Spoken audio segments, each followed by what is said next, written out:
If you are looking for a step-by-step process of changing from a senior carer to a UK registered nurse, then this video has you covered. As a bonus, I will tell you where you can download a checklist or a template to guide you go through this process successfully. My name is Esther Kwajima. You can call me Kobe. If today is your first time seeing my channel, you are most welcome. I talk about everything IELTS, everything nursing. But just before I start, let me tell you this. Click on the subscribe button right under this video and become part of the family. Click on it. Thank you very much for doing that. It is worth noting that not all senior carers have a nursing background. This is to say that this video will benefit those who were nurses back in their home country but had to be a senior carer in the UK due to some reasons and are interested in upgrading from a senior carer to a registered nurse. The main thing you have to do as a senior carer to change to a registered nurse is to register with the UKMC. You see, this process starts with creating an NMC online account. All you need to start with is a Gmail account. So if you have even one, you can create one now. All you have to do is to visit the UKMC's website to start this process. I have a complete video about it. I'll leave the link in the description box, so if you want it, you can watch it. Before you begin your UKMC registration, you should have the following requirements ready.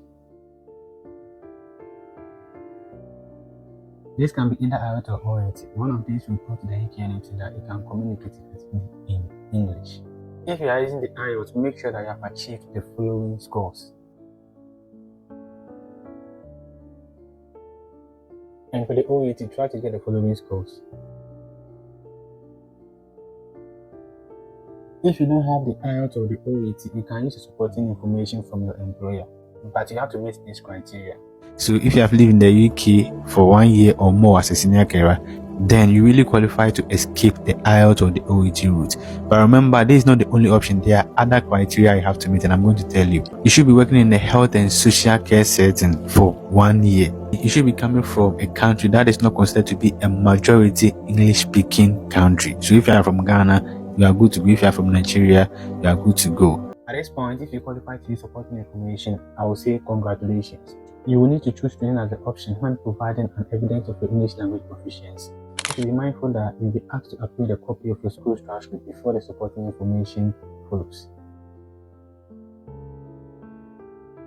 In some countries, nurses can't just practice in another country without the approval of their home country's NMC or Ministry of Health. You have to undergo the required protocol in your home country to be eligible to practice nursing in the UK. For example, in Ghana, before the home NMC declares a nurse eligible to practice nursing in the UK, this person, should have undergone a process called MOH allowance. So, what is the protocol in your home country? If there is nothing like that, then, you are free to begin.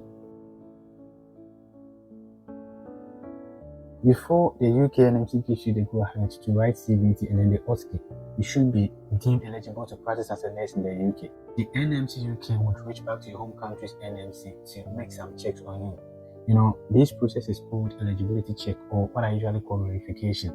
And the cost involved is £140, so you need to start saving for that. Once the checks have been done on you and you have submitted all the required documents, to the UKMC's portal, and you have written your CBT and are left with OSCE to write, you have to submit your application, and here the fee involved is £153. So all in all, you'll be paying £293 for both occasions. So make preparation for that. You would also need a valid passport which is more than 6 months to expiry. A scanned copy will be expected during your NMC registration, so it's best to get a scanned copy on your phone. You need to make your nursing qualification ready, and remember, the minimum qualification here is diploma. Get a copy of it scanned for upload on the NMC's portal. It's very important. Your nursing registration certificate will also be required. You see, this is the certificate that was given to you by your home country's NMC, and it shows that you are a registered nurse in the country. You also need to prove to the UKMC that you have a good character. How do you do that? You'll be asked to provide a police clearance for every country you have lived in for the past 12 months or more. A health check will also be done on you as a way to know if you have any medical condition that will hinder your practice in the UK. So with this, what happens is that you must provide the details of a medical doctor, and this medical doctor should not be a friend or a family member. The UKMC would send a health declaration form to him or her for him to fill out on your behalf. We have come far. Let me grab a drink for my truth. Okay, let's continue. Now, let me talk a bit about the UKMC registration for you as a senior carer. It's not very different from the usual ones you know. but it comes in two parts. Part 1 of the NMC's registration is where you upload a valid passport, your nursing qualification, and your nursing registration certificates. You'll be due to pay your eligibility fee, which is £140 at this particular instance. This ends the first part of the registration. Part 2 of the process begins once your verification has been successful. This is where the UKMC and your home country's NMC agree that you are eligible to practice in the UK. And in this second phase, you will be sent a decision letter via email authorizing you to sit for the CBT and then the OSCE. You also get a chance to upload your police clearance and your English proficiency evidence, and then undertake the health declaration I talked about. Once you receive a decision letter, what happens is that you are free to book for your CBT and the OSCE. But I have a piece of advice for you. First, start with the CBT first. Why? Well, it's just that you don't need much time to prepare for the CBT, unlike the OSCE. You don't have to worry about how to prepare for the CBT. The UKMC's email message will direct you to the website to do that.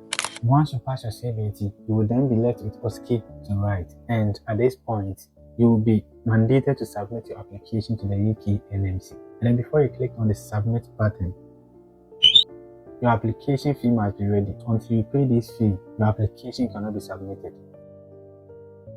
The OSCE is a practical version of the CBT you search for. You can book for the test in one of these approved test centers.